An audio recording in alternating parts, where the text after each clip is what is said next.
Hoy es miércoles 15 de mayo y les damos la bienvenida aquí a Ampliación de Noticias. Fernando Caraballo y quien les habla, Mávila Huertas, los acompañamos una mañana más, una mañana donde hay muchísimos temas que explorar y ya se encuentra, adelantamos, en la cabina de RPP el ministro de Educación, el señor Morgan Quero, con quien seguramente vamos a hablar de temas vinculados a su sector, cómo no, pero también le haremos algunas preguntas de coyuntura necesarias cuando se trata de un representante del Ejecutivo en tiempos complejos.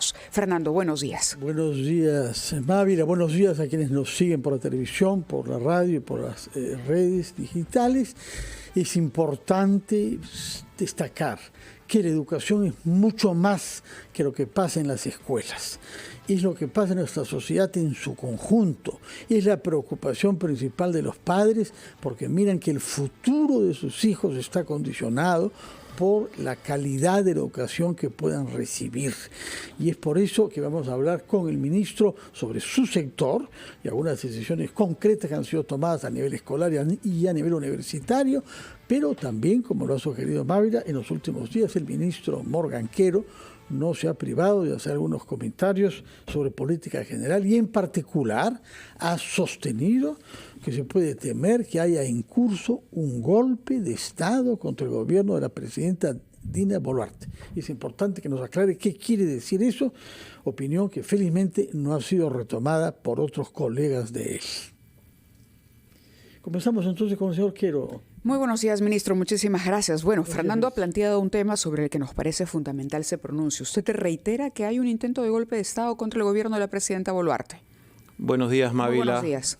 Muy buenos días, Fernando. También un saludo a todo el auditorio de RPP.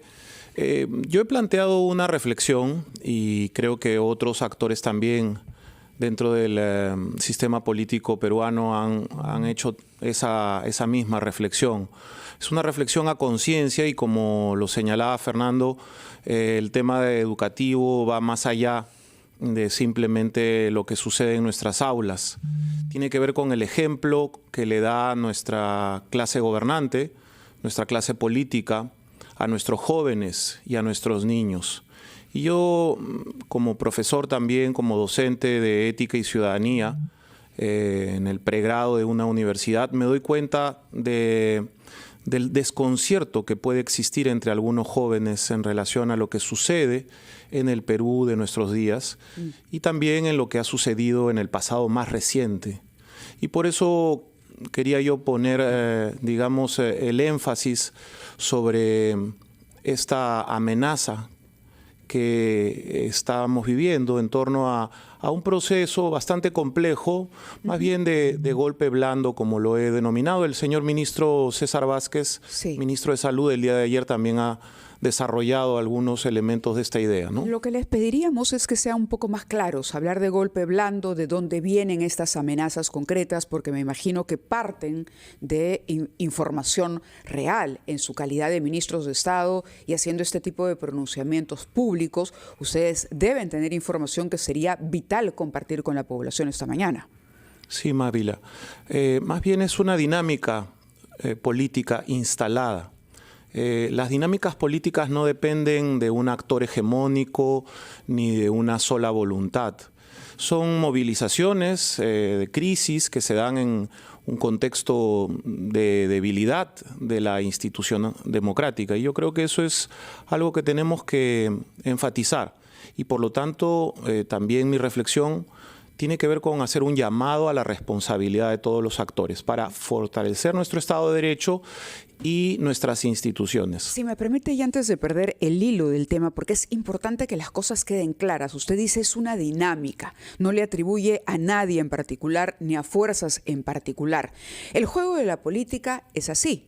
Si a un ejecutivo le va mal, pues evidentemente habrá reacciones que cargan contra el ejecutivo. Lo mismo ocurre con el Congreso.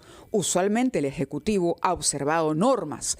Lo que vemos ahora más bien es que desde el ejecutivo casi no hay pronunciamientos sobre decisiones del Congreso que incluso especialistas destacados critican. Medidas populistas, retiros de las AFP, por mencionar solamente algunos y no ingresar, por ejemplo, al terreno de la formalidad de las actividades que están al margen de la ley incluso.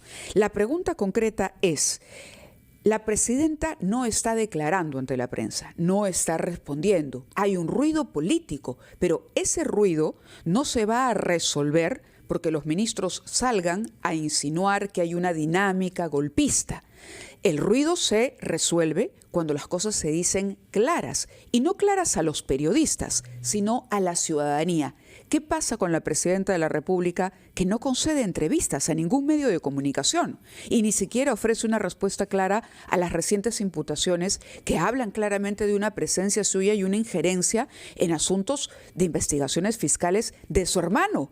Ya no mencionemos las de ellas, pero ¿no? El haber estado, por ejemplo, en el despacho del abogado Mateo Castañeda, junto a un exministro del Interior, a quien se le dice que hay una cacería desde la Fiscalía, junto a su hermano, en lugar de estar atendiendo los asuntos de gobierno que entendemos deberían ser prioritarios. Sí, Mávila, yo creo que en relación a lo último que has mencionado, hay una investigación en curso, tenemos que ser cuidadosos y prudentes en relación a esa investigación.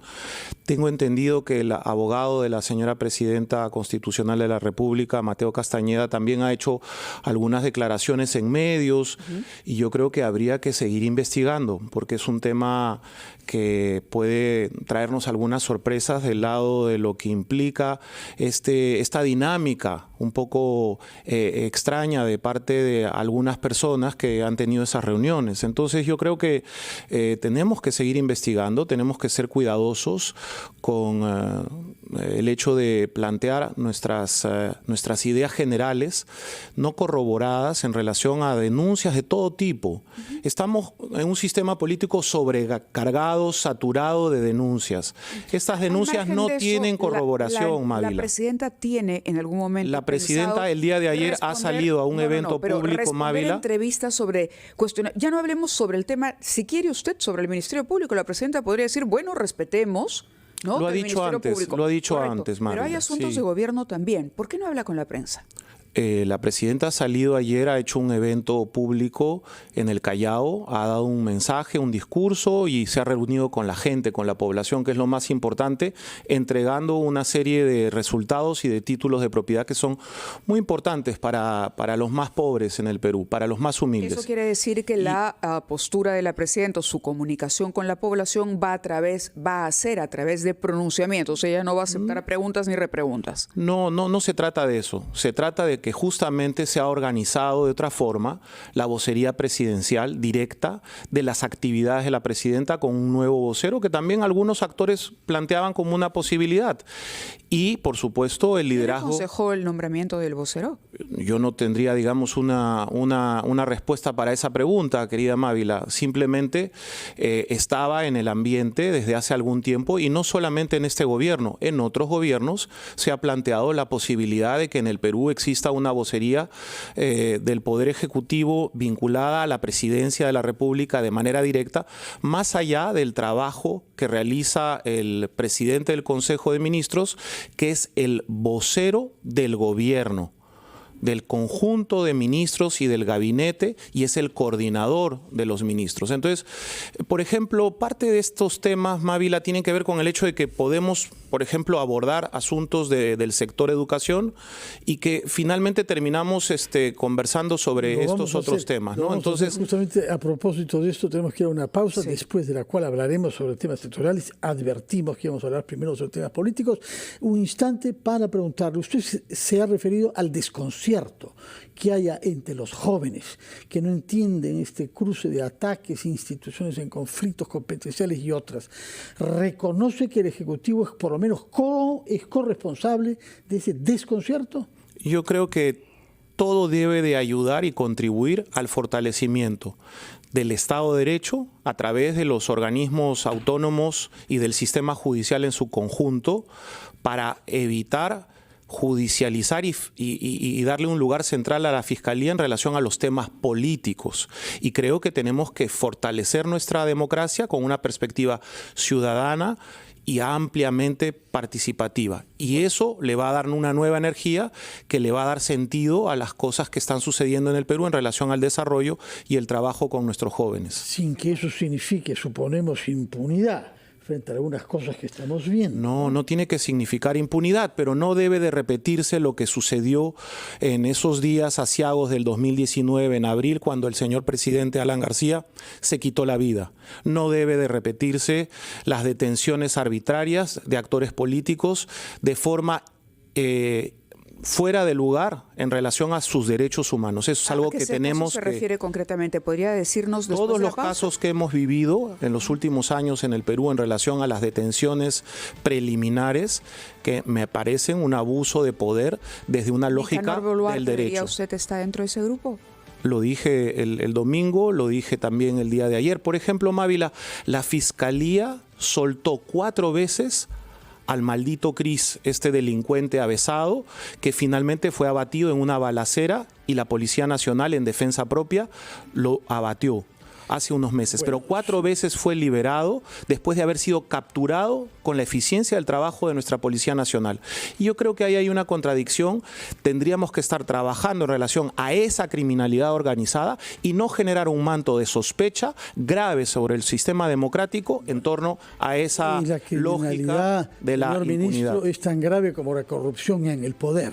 Y llama la atención que usted comience lamentando el desconcierto de los jóvenes y lo que afirme ahora es que la justicia viola los derechos humanos.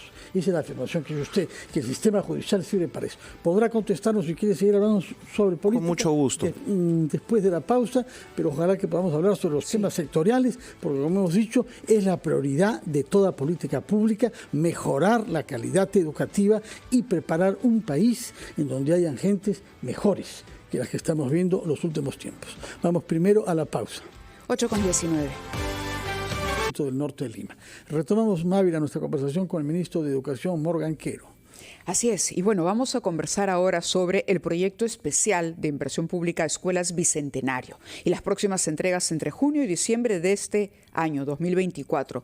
Todos los sectores, la población siente que de alguna manera las autoridades les están dando la espalda porque los servicios públicos en general todos han retrocedido. Hemos hablado aquí ampliamente del sector salud, pero cuéntenos por favor cómo piensan revertir desde el Ministerio de Educación ese acercamiento y esa mejora de la educación pública en nuestro país, en el marco de este plan. Sí, con mucho gusto, Mávila, aunque tengo la impresión de que se ha hecho un trabajo y un esfuerzo pocas veces visto en nuestro país y justamente no hemos tenido todos los espacios para comunicar de la mejor manera lo que se ha hecho desde el gobierno y en ese sentido sí hay una mea culpa, pero justamente estamos aquí para aportar esa información. Vamos a llevar adelante este proyecto de colegios bicentenario en este 2024. Vamos a inaugurar 75 colegios, una parte este año, 31 colegios este año y el próximo año los 44 restantes. Lo interesante es que estos colegios de nivel inicial, primario y secundario tienen una perspectiva en donde se fortalece una tradición peruana que es la de la educación profesional y técnica. Y es una perspectiva, digamos, que hay que recalcar. Para los años de secundaria, me imagino. Así es, para los últimos años de secundaria se les ofrece a los niños, a los jóvenes, a los adolescentes esa posibilidad. Ayer hemos estado en el Colegio San Juan Macías, en San Luis, y hemos podido apreciar el avance de la obra y justamente estos espacios para la formación de los estudiantes en el ámbito técnico y profesional, porque necesitamos en el Perú más técnicos, mejor formados, que puedan incorporarse al mercado laboral. Por eso estamos trabajando desde el Ministerio con esa perspectiva. Y estos 75 colegios van a favorecer a más de 120,000 niños y niñas. Y vamos a hacer 6 colegios en Puno. La idea, me imagino, es que los alumnos egresen del colegio con algunas habilidades que les permitan, en caso no accedan a estudios superiores, tener herramientas para conseguir empleo. Me imagino que por ahí va. Así Ahora, es. Educación para el trabajo. Educación para el trabajo. Es una idea estupenda, es una idea interesante, sobre todo en estos tiempos, pero quisiera también hacerle una pregunta sobre cómo se va a evaluar la calidad de los docentes cuando se habla, además de un retroceso porque en el Congreso se aprueban los nombramientos de profesores que no han aprobado los exámenes y entonces eso también dice que en manos de quién van a estar esos chicos que deberemos preparar para el futuro y para que, tengan las herramientas para salir al mundo a desenvolverse y a tener más oportunidades. En este momento, Mávila, tenemos 405.000 docentes en el sistema educativo público nacional y todos tienen título y todos están referidos a las 8 escalas de la carrera pública magisterial. Y en todas esas escalas hay evaluaciones y procesos que son complejos, que implican superación académica, que es algo muy importante, y una escala remunerativa que implica un gran esfuerzo del Estado y sobre todo de la sociedad peruana. Y nosotros estamos pendientes de eso y de la mejora de la meritocracia. En ese sentido, hemos considerado que era mejor incorporar a algunos profesores, una cifra muy baja, 2.000 a 3.000 profesores eventualmente, que en su momento, por distintas razones, no se incorporaron a la carrera pública magisterial. Y ellos se van a incorporar previa evaluación a través de un reglamento que estamos terminando en el Ministerio de Educación a esa carrera pública magisterial. Por otro lado, el año pasado hemos convocado 73.000 nuevas plazas que están trabajando ya en este buen inicio del año escolar. Y este año estamos convocando 50.000 nuevas plazas y se están presentando inscritos 250.000 docentes, todos con título, para ese concurso. 1 de cada 5 va a ingresar al final del año e iniciará el próximo año. Y ese es un esfuerzo fundamental. Tenemos que dar una nueva pausa, señor ministro, después de la cual yo quisiera regresar a temas de infraestructura, pese a las buenas noticias que nos ha dado sobre personal a partir de la pregunta de Mávila, que es cómo es que han logrado construir escuelas en 10 meses. De todo lo que nos ha dicho, a mí es lo que más me impresiona, porque este es un país en donde todo lo que se debe construir toma 3 o 4 veces más de lo que se prevé. Y construir escuelas en 10 meses realmente permite esperar que podamos realmente cambiar de una manera sustancial la pésima infraestructura educativa que ha heredado usted, porque hay que recordar que es ministro de hace pocas semanas. Vamos a hacer una pausa a las 8:30, después de la cual escucharemos al ministro que nos diga, primero, cómo es que han logrado este tiempo récord de 10 meses para construir escuelas, entendemos, equipadas naturalmente con agua, con electricidad y con servicios de internet. Nos lo dirá después de la pausa el ministro de Educación, Morgan Quero. Ahora sí, retomamos nuestra conversación con el ministro de Educación, Morgan Quero, al que le habíamos dejado planteada la pregunta de cómo así en un país de las lentitudes se ha podido construir escuelas con todos los servicios en 10 meses. ¿Cuál es el secreto, señor ministro? Bueno, el secreto es que se ha firmado un convenio con el gobierno del Reino Unido, de Gran Bretaña, y la asistencia técnica de Finlandia, para desarrollar estos nuevos modelos de colegios. Son realmente nuevos modelos, con una serie de innovaciones pedagógicas, Fernando, Mávila, que tienen que ver con el hecho de que los alumnos aprendan y trabajen al máximo durante su jornada escolar, la jornada escolar completa, en el aula, se lleven cada vez menos tareas a la casa, porque todo se trabaja ahí, con innovaciones pedagógicas que en nuestros momentos, en nuestros colegios no hemos tenido, y es una oportunidad para más de 120.000 jóvenes peruanos, y este modelo nos permite avanzar. Así es. En fin, todas las facilidades que de repente no tienen en casa, pero que cuenten en el colegio con las herramientas. Así es, aulas flexibles, espacios de actividad física también, protegido, resguardado con las lonas para la radiación solar. En fin, una infraestructura que se adapta a las nuevas formas de aprendizaje y de conocimiento que tenemos en el siglo XXI.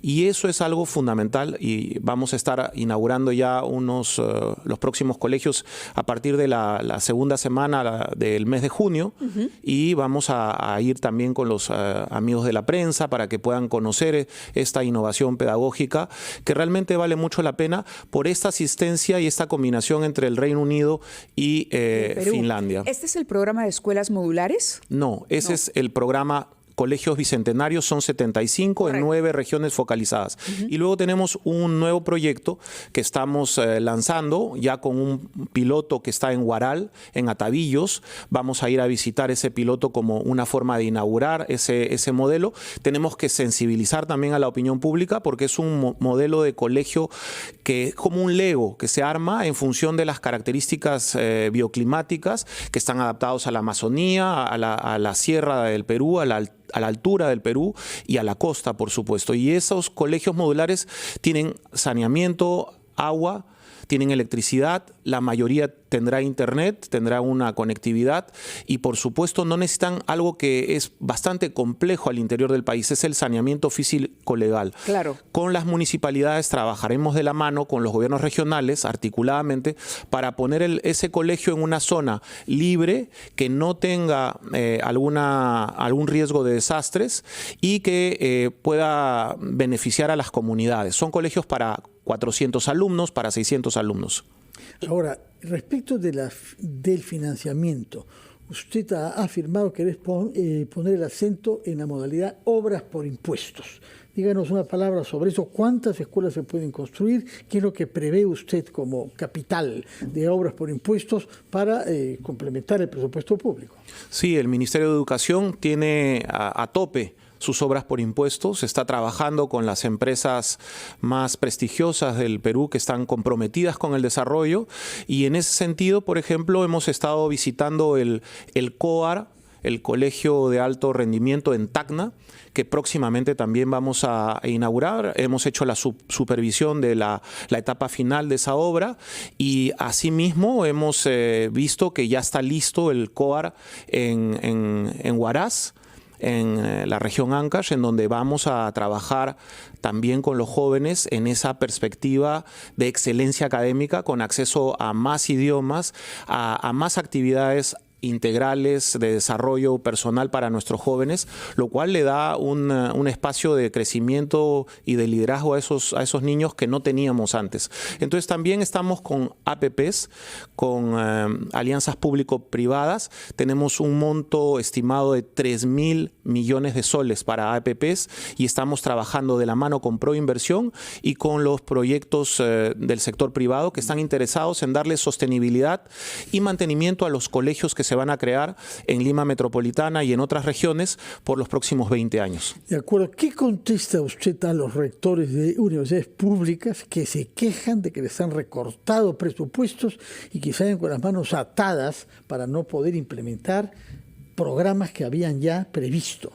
Nosotros hemos entregado a la Universidad de San Marcos hace unos días, la semana pasada, una nueva infraestructura muy moderna, gracias al proyecto del BID, del Banco Interamericano de Desarrollo, con el Minedu, para darle esta infraestructura nueva a varias universidades, no solamente a San Marcos, sino a otras 9 universidades. Y se ha inaugurado esta área de la Facultad de Enfermería, de Medicina Técnica, con equipamiento de vanguardia. Y por supuesto estamos también, digamos, muy conscientes de que en este año el sector público tiene que tener una política de austeridad republicana como la conocemos. Ha salido un DU en marzo, el 23 de marzo, que, digamos, le pide a todas las entidades públicas ser cuidadosos con los recursos públicos y evitar gastos ostentosos o viajes de varias personas a varios representantes. No se trata de que no se viaje, sino que en vez de que viajen 5 o 6 personas, viaje una persona. Y en ese sentido, creo que las universidades públicas están haciendo una reflexión. ¿Cómo se regularía eso? Es justamente a través del DU. ¿Sí? Y ellos tienen un decreto de urgencia y ellos tienen, digamos, todas las indicaciones y las facilidades para desarrollar actividades académicas que cumplan con la finalidad de darle el servicio a los estudiantes universitarios, porque le hemos dado un 48% de aumento en los presupuestos a las universidades públicas en los últimos 2 años. 8.146 millones de soles para las universidades públicas.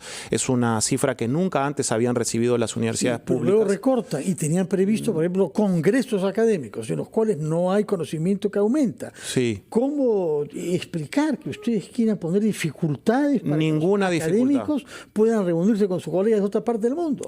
Todas las actividades académicas están plenamente resguardadas y toda actividad que tenga que ver con la representación en un congreso se va a llevar a cabo. No hay ningún problema, tanto de los alumnos como de los docentes y los principales representantes. ¿Estaría usted ya no a responderle directamente a los rectores sobre eso y aclarar la situación? Porque era bien preocupante lo que nos planteaban algunos rectores aquí. Hemos conversado con el rector de la Universidad Agraria La Molina, con la rectora Gerí Ramón de la San Marcos.